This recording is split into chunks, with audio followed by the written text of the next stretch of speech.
Waalaikumsalam warahmatullahi wabarakatuh. Ya, mungkin gimana kabarnya? Ya, alhamdulillah baik. Mohon maaf nih Pak mengganggu waktunya. Saya ingin pencerahan mungkin Ya. dari dengan sebagai kepala sekolah saya, bagaimana dengan mengatasi permasalahan, mengidentifikasi permasalahan terkait dengan mengambil keputusan yang nanti. Dilema etika tuh ya, Iya, dengan jadi- tuntutan moral kan? Iya, bagaimana bisa mengidentifikasi itu sebagai itu di apa? Dilema etika atau gimana? Gitu. Ya, baik. Gini ya, Bung. Pertama kita sebagai kepala sekolah dalam mengambil keputusan di dilema etika, karena dilema etika itu adalah benar sama benar kan? Paling tidak kita sebagai kepala sekolah itu harus mengidentifikasi permasalahan yang akan dihadapi untuk menyelesaikan masalah. Salah satu contoh, misalnya hari ini ada kegiatan dalam mengambil keputusan, misalnya dapat sudah janjian dengan teman-teman jam 9 harus melaksanakan rapat ya. Nah, terus tahu-taunya sebelum rapat terlaksana mau dilaksanakan ada telepon dari dinas bahwa hari ini segera menghadapi karena ini tidak boleh ditunda. Maka kami harus koordinasi dengan teman menyampaikan bahwa hari ini kami dipimpin mendengar oleh dinas, tapi pelaksanaannya tetap sekoordinasi. Kalau memang waktu itu dilaksanakan hari itu juga, cuma tertunda waktu menghadap dulu ke dinas, baru setelah dari dinas dilanjutkan apa yang menjadi rencana itu pengambilan keputusan saya seperti itu. Kalau menurut saya seperti itu, yang saya alami seperti itu. Jadi benar ya Pak ya, sebuah dilema etika itu apa ya, sebuah permasalahan sebenarnya kita sulit untuk mengambil, tapi bukan berarti nggak ada keluar. Jadi kemudian selanjutnya terkait dengan pengambilan keputusan tersebut, bagaimana dengan itu bisa mengambil sebuah keputusan yang sama-sama benar sehingga mengandung nilai kebajikan. Ya itu tadi Bu, kita analisa dulu sebelum kita mengambil keputusan. Anggaplah permasalahan itu ya, permasalahan sebenarnya itu tugas dan fungsi kita sebagai kepala sekolah untuk mengambil keputusan. Jadi ada dulu permasalahannya, mana yang lebih penting dan itu perlu disegerakan sehingga kegiatan benar sama benar itu kami tetap sama-sama jalan dan tidak ada permasalahan. Salah satu contoh seperti yang saya katakan tadi, kalau itu sudah direncanakan jam sekian harus nyampe di sini misalnya, tapi di tengah perjalanan di telepon harus kena kembali misalnya karena ada permintaan hari ini jam ini harus. Jadi kegiatan yang sudah terprogram itu bisa dipending dulu, bukan dipending dalam arti berkelanjut, tapi hanya waktunya saja ditunda ya 1 jam sehingga mendahulukan yang lebih urgent ini. Itu dalam pengambilan keputusan dilema etika menurut saya seperti itu. Tentunya ada langkah-langkah ya Pak ya, atau prosedurnya untuk melakukan itu apa saja ya Pak? Prosedurnya yang jelas, yang paling utama adalah menganalisa, identifikasi kepentingannya dulu. Ya, kepentingannya dulu. Terus yang kedua, kira-kira dari kepentingan itu mana yang perlu kita kedepankan. Itu yang menurut saya yang perlu diperhatikan dari awal, sehingga kita dalam mengambil keputusan itu tidak salah, karena agar semua program atau semua permasalahan yang sudah kita rencanakan tetap sama-sama jalan gitu. Jadi kita pertama ya identifikasi, yang kedua komunikasikan dengan pihak-pihak yang mau diajak untuk melakukan misalnya rapat dan sebagainya. Artinya kita harus memberitahu, komunikasi dulu, Pak hari ini saya ada kegiatan ini mendadak Pak, jadi mohon maaf dulu saya tunda dulu. Insya Allah tidak lama di Sumeneb, hanya misalnya 1 jam, setelah itu baru kita lanjut seperti itu. Jadi identifikasi dulu Bu, langkahnya itu aja. Kalau hal-hal efektifnya Pak untuk mengambil sebuah keputusan dalam kasus yang seperti itu apa? Efektifnya pengambilannya, ya tetap Bu, tetap identifikasi dulu, karena kalau tidak diidentifikasi permasalahan itu kita langsung berangkat mengambil keputusan sehingga kita nanti muncul dilema kita itu ya, artinya ada teman yang tidak sepaham sudah ngomong kayak gini dan dilaksanakan ini. Jadi kita itu setelah identifikasi kita ngomong dengan pihak orang lain sehingga orang lain paham. bahwa hari ini bersamaan dengan ini saya mendadak harus berangkat mengambil keputusan ini. Itu tetap indikasi Bu pengambilan keputusan. Iya, iya komunikasi dengan teman sejawat itu. Terus kalau terkait dengan tantangannya Pak, jadi apa saja biasanya dalam sebuah pengambilan keputusan kan masih ada tantangannya. Pasti Bu, yang tantangannya jelas merasa berat. Jelas kadang-kadang orang merasa tidak paham, diberi pemahaman kadang-kadang masih dia karena kemauannya beda. Orang-orang kan beda-beda kemauannya beda. Walaupun sudah dilunakan karena mungkin dia hari ini ada acara untuk ditunda 1 jam lagi acaranya bersamaan dengan ini sehingga orang lain merasa tidak nyaman. Itu tantangan yang paling ini Bu. Ya, namun karena kita kembali kepada dilema etika harus mengambil yang terbaik dulu, yang paling penting, maka tetap kami lakukan walaupun tantangannya seperti itu. Artinya tetap kita komunikasi, berikan pemahaman agar peserta rapat ataupun pelaksana rapat itu ataupun orang lain yang punya masalah itu agar paham sebenarnya yang kami harus lakukan hari ini. Kemudian kalau hubungannya dengan waktu Pak, target ya waktunya, tata kalanya juga, apakah dengan itu ada waktu sendiri atau mengutamakan masalah mengatasi masalah itu langsung diatasi atau masih nunggu nanti, itu seperti apa Pak? Ya kembali ke identifikasi dulu. Ya. Apa permasalahan itu perlu segera diselesaikan? Misalnya itu kan biasanya itu ada catatan permasalahan sehingga ada yang perlu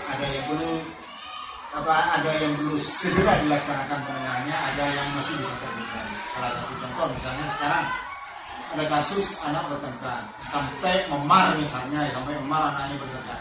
Nah ini harus segera selesai. Kenapa? Pertama harus bawa ke rumah sakit penanganan dia kan.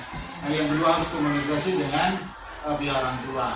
Terus komunikasi dengan orang tua yang misalnya orang tua yang lain itu yang membuat temannya itu luka dan sebagainya. Artinya dua-duanya harus saling kita memberikan info, pemahaman sehingga nantinya dari kejadian yang segera ditangani itu tidak akan melebar dan terselesaikan gitu. Kalau faktor-faktor Pak atau seseorang gitu yang mempermudahkan jaringan dalam mengambil sebuah keputusan ketika menghadapi dilema etika seperti ini, siapa Pak? Ada nggak Pak? Faktor-faktornya Ya, maksudnya seseorang ya pasti siapa? kalau memang kita sebagai manusia bukan ada keterbatasan. Nah, keterbatasan itulah kita komunikasi musyawarah dengan teman saya punya rancangan seperti ini, namun kesulitannya ini maka perlu kami komunikasikan misalnya dengan ibu saya punya rencana mau lomba tari kabupaten tapi kami tidak punya luang untuk mengajari tari. Bagaimana ibu punya saran kepada saya sehingga faktor-faktor itulah yang kami manfaatkan untuk menyelesaikan permasalahan-permasalahan yang kami hadapi sehingga permasalahan itu bisa terselesaikan dan bisa jalan sesuai dengan harapan dari itu. Kalau dibiarkan dengan saya sendiri harus berpikir karena manusia pasti ada keterbatasan. Dan terakhir ya Pak ya. Dari apa yang sudah menjenengan sampaikan itu pembelajaran apa Pak yang bisa disampaikan terkait dengan pengambilan sebuah keputusan? Begini Bu, nah dari beberapa kegiatan yang kami lakukan itu kami berbagi kepada Ibu. Pertama, kita itu harus sabar menghadapi permasalahan, harus sabar. Yang kedua, harus berpikiran jernih. Jadi menghadapi permasalahan itu tidak boleh lagi Ibu dikaitkan dengan permasalahannya. Bisa Ibu punya permasalahan di rumah dikaitkan di sini. Akhirnya permasalahan ini tidak selesai. Nah, sabar dengan pikiran fokus ke permasalahan itu. Yang kedua, pikir dengan baik-baik, identifikasi dengan baik-baik permasalahannya seperti apa akibatnya. Jadi banyak faktor di situ yang harus Ibu dipikirkan sehingga mencari jalan keluar untuk mencari solusi terbaik. Pengambilan keputusan Ibu tidak salah sehingga menemukan solusi yang paling baik menurut Ibu. Salah satunya tetap komunikasi dengan pihak-pihak lain dari kejadian-kejadian itu. Ini Pak, cukup Pak ya. Semoga ini pencerahan ini menginspirasi saya ke depannya. Terima kasih ya Pak. Ya, baik. Warahmatullahi wabarakatuh. Warahmatullahi wabarakatuh.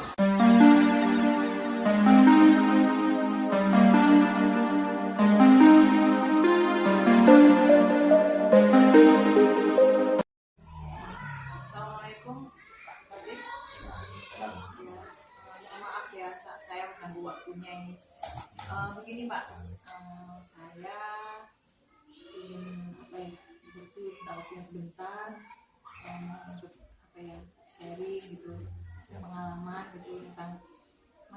itu masalah yang dihadapi dengan sebagai kepala sekolah, kemudian kaitannya juga dengan pengambilan keputusan nanti yang diambil.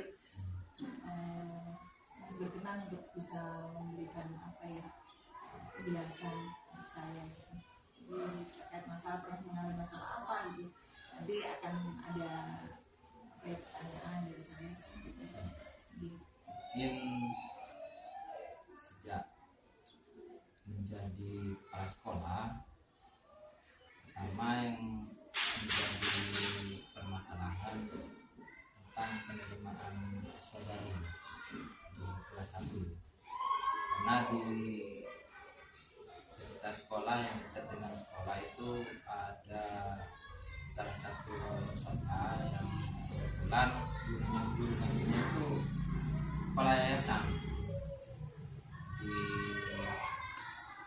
kurang lebih sekitar 2 kilometer jaraknya dari sekolah saya. Nah, otomatis untuk penerimaan siswa baru saya tidak bisa, dengan teman-teman guru itu tidak bisa untuk turun mensosialisasikan bahwa ada penerimaan siswa baru, karena menurut saya bertentangan dengan kebiasaan yang sudah ada sebelum saya menjadi kepala sekolah di Dasuk, di Kecamatan Dasuk. Nah, untuk itu saya dan teman-teman guru itu sepakat untuk kebetulan di dekat sekolah itu juga ada PAUD TK. Nah, itu inisiatif saya dan teman-teman guru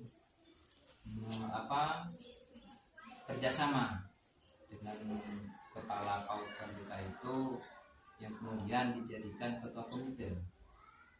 Nah, kemungkinan dari itu tiap tahun itu penerima siswa baru dari lulusan PAUD tersebut, sehingga kita tidak berseberangan dengan masyarakat yang ada di sekitar sekolah. Mungkin itu pengalaman permasalahan di masa jabatan saya pertama sebagai sekolah. Jadi artinya kalau saya memahami ya, dilematik ya banget ya, Ya sebagai seorang kepala sekolah gitu ya. Jadi bagaimana gitu panjenengan bisa mengidentifikasi masalah tersebut itu sebagai sebuah dilema etika atau itu sebagai rujukan moral? Mungkin kalau tersebut masuk dilema etika, mungkin karena benar melawan benar. Ya, kita mau turun ke bawah itu memang harus dilakukan untuk mendapatkan siswa baru. Akan tetapi kita anggaplah bertentangan dengan kebiasaan yang ada di sekitar sekolah. Karena otomatis kan kalau guru ngaji, setiap santri atau wali santri itu tetap ikut guru ngajinya.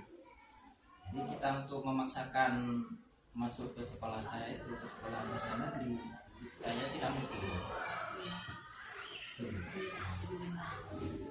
Kemudian Pak, bagaimana panjenengan itu menjalankan pengambilan keputusan di sekolah itu ketika menghadapi kasus-kasus yang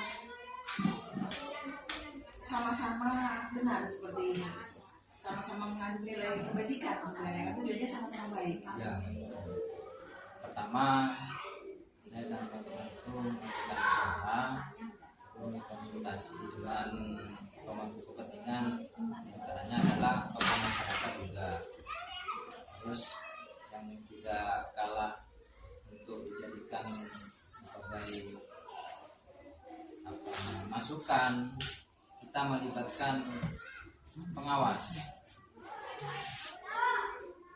Jadi itu kita koordinasi melalui pertemuan di sekolah, mengundang tokoh masyarakat dan pengawas, mengambil kira-kira langkah selanjutnya untuk memecahkan masalah permasalahan. Sebenarnya langkah pengambilan keputusan yang sangat ya prosedurnya, langkah-langkahnya itu seperti apa yang bisa dilakukan untuk pengambilan keputusan tersebut? Mungkin yang pertama kita mengidentifikasi kira-kira langkah apa yang terbaik supaya tidak ada kesenjangan, karena sekolah juga kan erat kaitannya dengan lingkungan masyarakat terdekat. Jadi kita mengidentifikasi, terus kita kalau bisa kita berkolaborasi dengan pihak-pihak yang terkait. Intinya kan musyawarah untuk mengambil keputusan itu sekiranya nanti bisa dilaksanakan dengan efisien, dengan baik, dan bisa dipertanggungjawabkan. Jadi semua pihak yang sudah kita lakukan bersama nantinya akan tahu keputusan apa yang terbaik untuk untuk menghindari kesenjangan sosial di lingkungan sekolah. Jadi itu. Sekali menurut saya, Pak. Saya lanjutkan, Pak, ya. Kemudian itu hal-hal apa gitu yang jenengan itu paling jenengan anggap efektif dalam pengambilan keputusan tersebut? Hal-hal yang efektif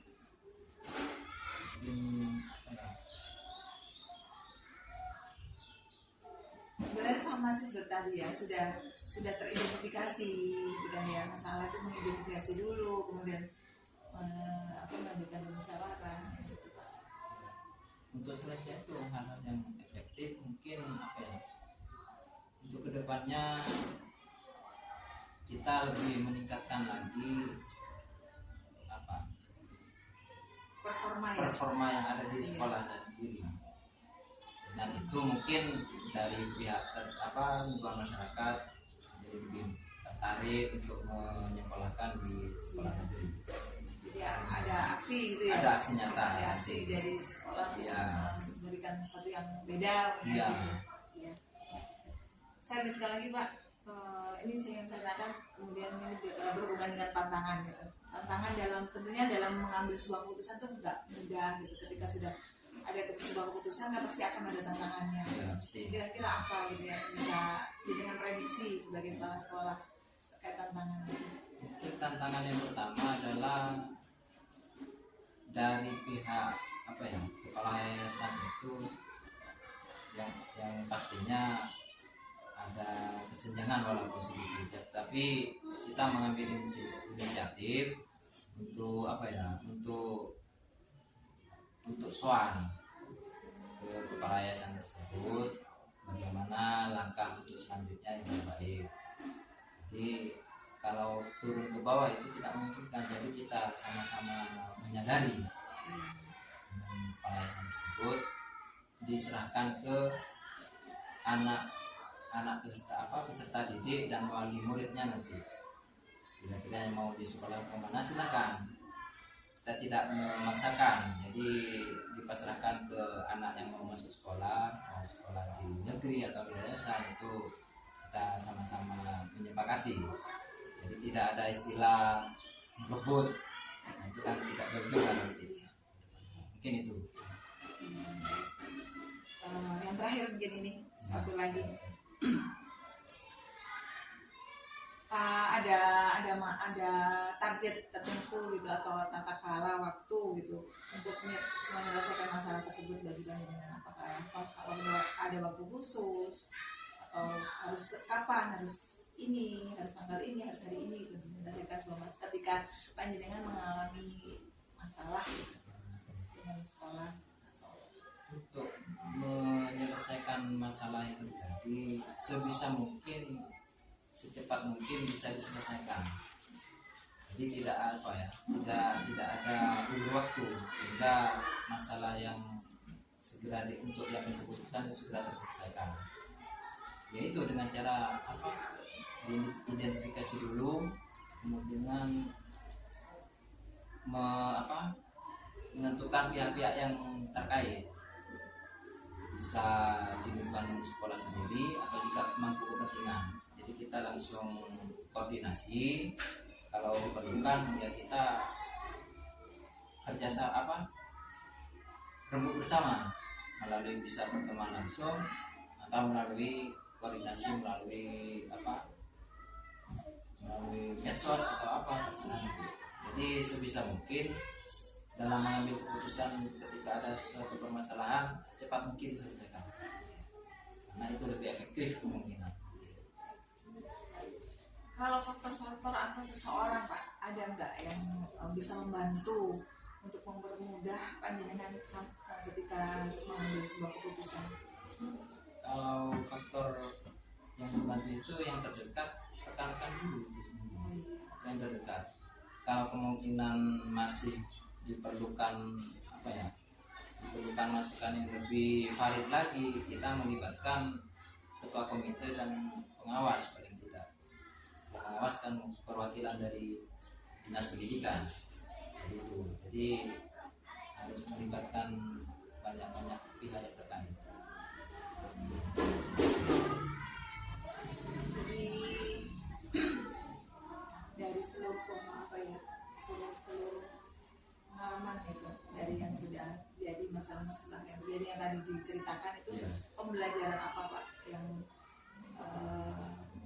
dengan itu perlu dipetik dari pengambilan keputusan mengatasi masalah tersebut? Untuk pembelajarannya kita mesti ekstra berpikir keras untuk menentukan pemecahan langkah-langkah dalam memecahkan sebuah permasalahan. Kenapa? Karena nanti takutnya kita sudah menurut kita dan rekan-rekan guru itu benar, belum tentu benar buat orang lain. Karena dalam mengambil keputusan itu pasti ada yang pihak yang tidak menerima, itu sudah pasti. Cuma nanti kita bagaimana menyelesaikannya supaya semua pihak yang tidak sejalan dengan keputusan yang kita ambil itu paling tidak lama kelamaan akan menerima keputusan yang kita ambil. Tuh, karena dalam setiap permasalahan pasti ada pihak yang belum tentu menerima, itu sudah pasti. Kita nggak bisa yang memaksakan seseorang sama kita, tapi minimal kita mencari titik temu ya. Sudah, terima kasih Pak. Semoga ini bisa jadi pencerahan ini bisa menginspirasi saya gitu. Karena saya kan juga harus belajar, jadi dari pengalaman juga. Terima kasih waktunya. Assalamualaikum warahmatullahi wabarakatuh. Waalaikumsalam warahmatullahi wabarakatuh.